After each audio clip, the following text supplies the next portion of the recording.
Hello student, आप सभी कैसे हैं। मैं सुरेश प्रजापति, क्रियांश एकेडमी में आपका स्वागत है। कैसे हैं आप सभी? चलिए, आप भी ठीक होंगे, बहुत अच्छा होंगे। और हम लोगों ने जो मैथ में वास्तविक संख्या शुरू किया था, उसमें पहला क्वेश्चन हम लोगों ने शुरू कर दिया था। पहले क्वेश्चन में 6 सवाल, यानी 6 सवाल हम लोगों ने कर लिया था, जो गुणनखंड से संबंधित क्वेश्चन था, जिसमें पूछा था, जिसमें गुणनखंड हमारा अभाज्य होना चाहिए। यानी गुणनखंड के अंतर्गत जितनी भी संख्या होनी चाहिए, कैसी होनी चाहिए? अभाज्य होनी चाहिए। उसी के अंतर्गत हम लोगों ने 6 सवालों का हल कर लिया था। बचा था हमारा 4-5 सवाल बचे थे, जिसमें 7वां नंबर, 8वां, 9वां, 10वां और 11वां। और हमने आपसे बोला भी था कि आप सवालों को कर लीजिएगा, अटेम्प्ट कीजिएगा, लगाइएगा। नहीं आएगा तो अगली क्लास में हम बता देंगे। तो देखो, समय को बचाने के लिए, समय को सेव करने के लिए हमने ऑलरेडी इनका गुणनखंड कर दिया है। यहाँ से आप नोट डाउन कर लीजिएगा, या कर लिए होंगे तो उनको मैच कर लीजिएगा, कोई दिक्कत वाली बात नहीं है। देखिए, इसमें जितनी भी संख्याएं हैं आपकी, टोटल आपकी संख्याएं कैसी हैं? अभाज्य संख्या है। देखिए, कोई भी संख्या आपकी भाज्य नहीं है, टोटली आपकी संख्या क्या है? अभाज्य संख्या है। और यहाँ से आप अपना जो भी सवाल लगाए होंगे यहाँ से चेक कर सकते हैं, नहीं भी लगाए होंगे तो यहाँ से नोट डाउन कर लेंगे। यही आपका आंसर है। चलते हैं इसी क्रम में आगे, अगला सवाल शुरू करते हैं, यानी दूसरा सवाल। दूसरे सवाल को भी लगाइएगा, बहुत बेहतर सवाल है। तो जल्दी से शुरू करते हैं इस सवाल को, जो हमारा क्वेश्चन है। चलिए, इसको मिटाते हैं। अब ये हमारा पहला सवाल पूरा कंप्लीट हो चुका है। दूसरा सवाल शुरू करते हैं।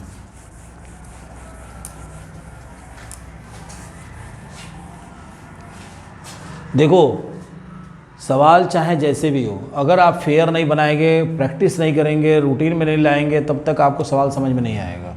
आप सोचेंगे कि मैंने सवाल लगा दिया, फिर से काम हो गया, हमको समझ में आ गया, तो इससे बात नहीं बनेगी। बात आपको बननी होगी तो आपको खुद को सवाल लगाना पड़ेगा।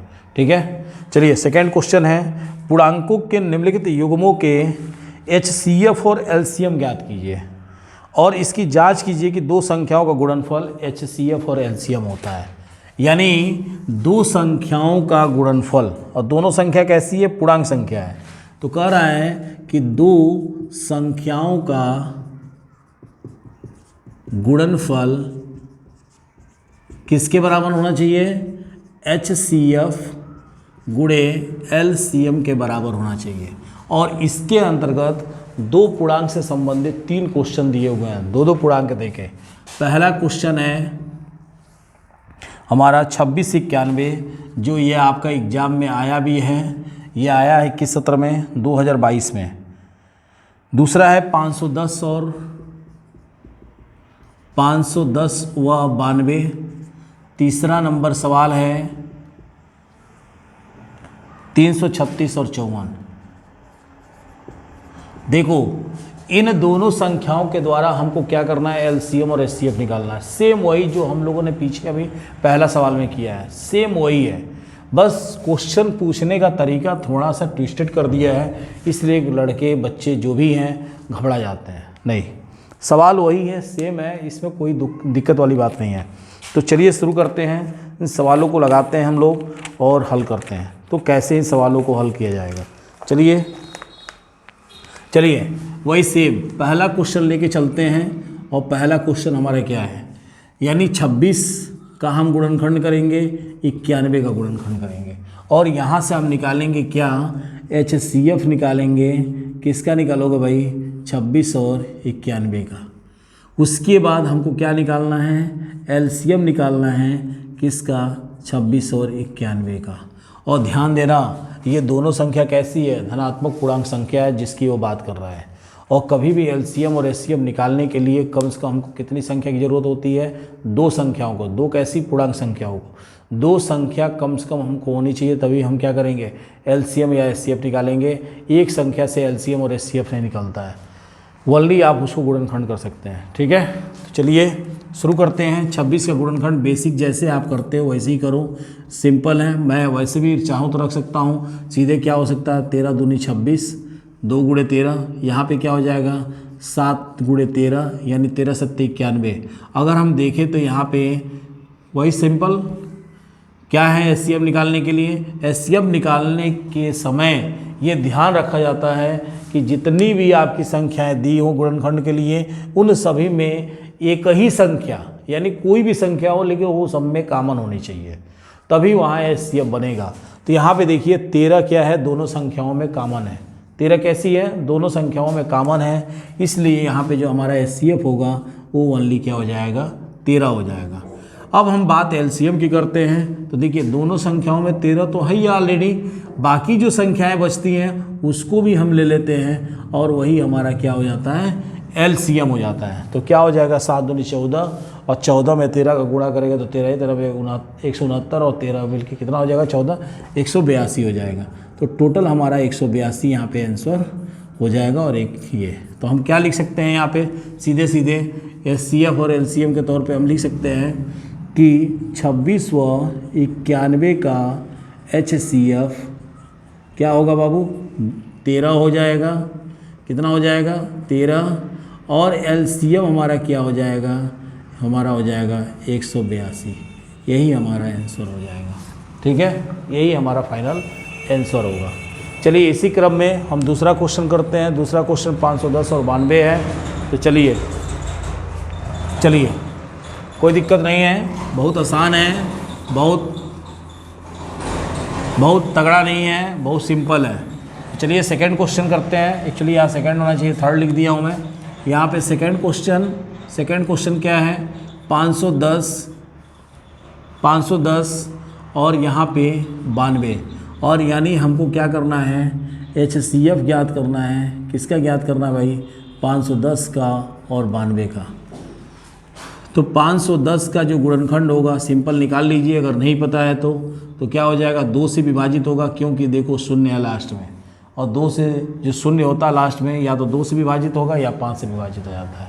ठीक है, तो इस क्रम में क्या हो जाएगा, 2 दूनी 4, 1 बचेगा, 2 पच्चे 10, 1 इधर आ जाएगा, 11 हो गया था यहाँ पे, यह आ जाएगा 2 पच्चे 10, फिर से किससे जाएगा, 3 से चला जाएगा, तो 3 अट्ठे 24 और 3 पच्चे 15, फिर से ये 5 से जाएगा, 5 का नाम 5 और 5 सत्ते 35 या 17 से ही जाएगा और किसी से नहीं जाएगा। तो क्या हो जाएगा यहाँ पे, 2 गुणे 3 गुणे 5 गुणे 17। फिर से 92 का क्या होगा, 92 का गुणनखंड निकालो, 2 से विभाजित हो जाएगा, 2 तिहाई 2 चौक 8, 2 छक्के 12, 2 दूनी 4, 2 तिहाई 6। अब 23 किसी से नहीं कटेगा क्योंकि अभाज्य संख्या है, स्वयं से ही विभाजित होती है, तो हम सीधे 2 गुणे 23 लिख सकते हैं। ठीक है, अब देखिए इन दोनों संख्याओं में क्या कॉमन है भाई, इन दो संख्याओं में 2 कॉमन है। इन दो संख्याओं में क्या कॉमन है, 2, तो यानी हमारा HCF क्या हो जाएगा, 2 हो जाएगा। इसी क्रम में हम LCM की बात करें तो LCM हमारा क्या हो जाएगा, 510 और 92 का कितना होगा, जो कॉमन संख्या होती है उसको तो नोट करते ही हैं, बाकी जो संख्याएं छूटती हैं उसको भी हम क्या करते हैं, ले लेते हैं LCM के लिए। तो क्या हो जाएगा, 2, उसके बाद क्या बचा था, 2, तो ये कॉमन वाला 2 हमने नोट किया, बचा हुआ संख्या 2, फिर से 3, फिर से हम क्या ले लेंगे 5, फिर से 17, और यहाँ पे 17 के बाद क्या बच रहा है, अब हमारा बच रहा है 23। यानी यहाँ पे टोटल हमारा जो LCM होगा, अब यहाँ से हम गुणनखंड करके यानी गुणा करके निकाल लेंगे। तो क्या हो जाएगा, 2 दूनी 4, 4 3 12, 12 पच्चीस 60, और 60 में 17 का गुणा करेंगे तो क्या हो जाएगा, बोलो जी, 17 पच्चे 85, यानी 850, और प्लस 17 170, 0 7 5 12, और 8 1 9 1 10, 1010, और 1010 में 23 का गुणा करेंगे तो क्या हो जाएगा, 0, 23 दूनी 46, 6 4 23, यानी टोटल हमारा आएगा 23460, ये हमारा LCM हो जाएगा। ठीक है, इस हिसाब से जो हमारा HCF होगा वो HCF कितना होगा, 2 हो जाएगा, किसका, 510 और 92 का, और जो LCM होगा हमारा वो क्या हो जाएगा, 510 और 92 का टोटल 23460, ये हमारा आंसर हो जाएगा। ठीक है, यही हमारा फाइनल होगा। यानी इस हिसाब से पहला भी कंप्लीट हो गया, दूसरा भी कंप्लीट हो गया, और तीसरा भी हम लोग कर लेंगे। देखो बहुत आसान है, आप भी कर लोगे, इससे बहुत घबराने की ज़रूरत नहीं है। चलिए इसको मिटाते हैं, तीसरा सवाल करते हैं इसी क्रम में। चलिए तीसरा सवाल क्या है, तीसरा भी बहुत आसान है, समझिएगा। 336 और हमको 54 का गुणनखंड करना पड़ेगा। तो यहाँ से हम क्या करेंगे, HCF ज्ञात करेंगे। किसका क्या करेंगे, 336 का और 54 का। उसके बाद हम LCM ज्ञात करेंगे, किसका, 336 और 54 का। तो देखो बाबू, 336 का गुणनखंड करो तो क्या हो जाएगा, 2 1 9 2, 2 6 12, 2 8 16 हो गया, हो जाएगा। फिर से यहाँ पे देख लो, एक बार चेक कर लो, 2 1 9 2, 2 6 12, गड़बड़ हो जाएगा, 2 6 12, हाँ ठीक है, 2 6 12, 2 8 16, 2 2 8 16, 2 चौको 8, 2 से जाएगा 2 चौको 8, 2 दूनी 4, 2 से जाएगा 2 दूनी 4, 2 1 9 2, 3 से जाएगा 3 7 21, 7 7 से कटेगा। तो यहाँ पे क्या गुणनखंड हो जाएगा इसका, 2 गुणे 2 गुणे 2 गुणे 2 और गुणे 3 गुणे 7। फिर से हम इसी क्रम में जो है 54 का निकाल लेंगे। तो 54 का गुणनखंड कितना होगा, 2 दूनी 4, 2 7 14 और 3 से होगा 3 9 27, 3 3 9, 3 3 9, यानी क्या हो जाएगा, 2 गुणे 3 गुणे 3 गुणे 3 गुणे 3, यानी 2 3 6 36, 18 18 3 54। अब देखिए यहाँ पे हमने क्या बताया था, HCF लेने के लिए जो संख्याएं आपकी कॉमन हो उसी संख्याओं को लेते हैं। तो देखिए इन दोनों में क्या कॉमन है, 2 है, बाकी कोई संख्या कॉमन नहीं है, तो इसलिए हमारा HCF क्या हो जाएगा, 2 हो जाएगा। बाकी जो संख्याएं हैं 2 तो होगा ही होगा, उसके बाकी गुणे 2 गुणे 2 गुणे 2, ठीक है, सॉरी गड़बड़ हो गया। यहाँ पे HCF जो है देखिए एक यहाँ कॉमन है और एक यहाँ पे आपका यहाँ भी कॉमन है, ठीक है, तो इसलिए 3 भी हो जाएगा, ध्यान देना, इसलिए हमारा HCF 6 हो जाएगा। देखना मिस्टेक नहीं होना चाहिए, ठीक है, छूट रहा था ये। अब यहाँ पे इस क्रम में क्या हो जाएगा बाबू, 2 तो ये है ही है, 2 3 ये हमने लिख लिया और 3 ये कॉमन वाला।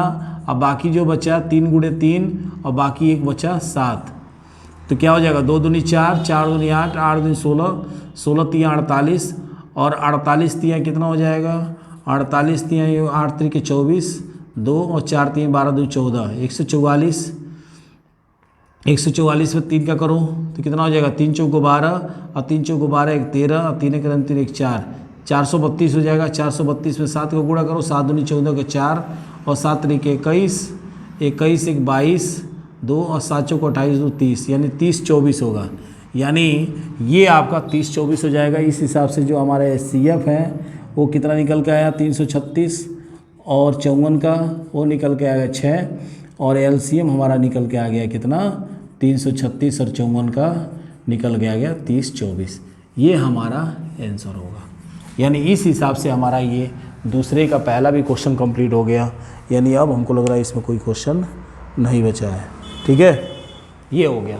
देखो कितना आसान है और इसमें कोई भी नई चीज़ नहीं है, सब पुरानी चीज़ है, ठीक है। इसी क्रम में हम लोग मिलेंगे अगले क्वेश्चन के साथ अगली क्लास में। तब तक के लिए धन्यवाद। वीडियो को देखो, ज़्यादा से ज़्यादा शेयर करो, जितना भी है सब लोग को शेयर करो, जितने भी आपके कांटेक्ट में जितने भी पढ़ने वाले हैं। पूरा कंप्लीट क्लास आपको मैं दूंगा, पूरी एक एक राजीव प्रकाशन का विद इंक्लूडेड आपके जितने भी NCERT हैं उससे संबंधित सब आपके क्वेश्चन होंगे।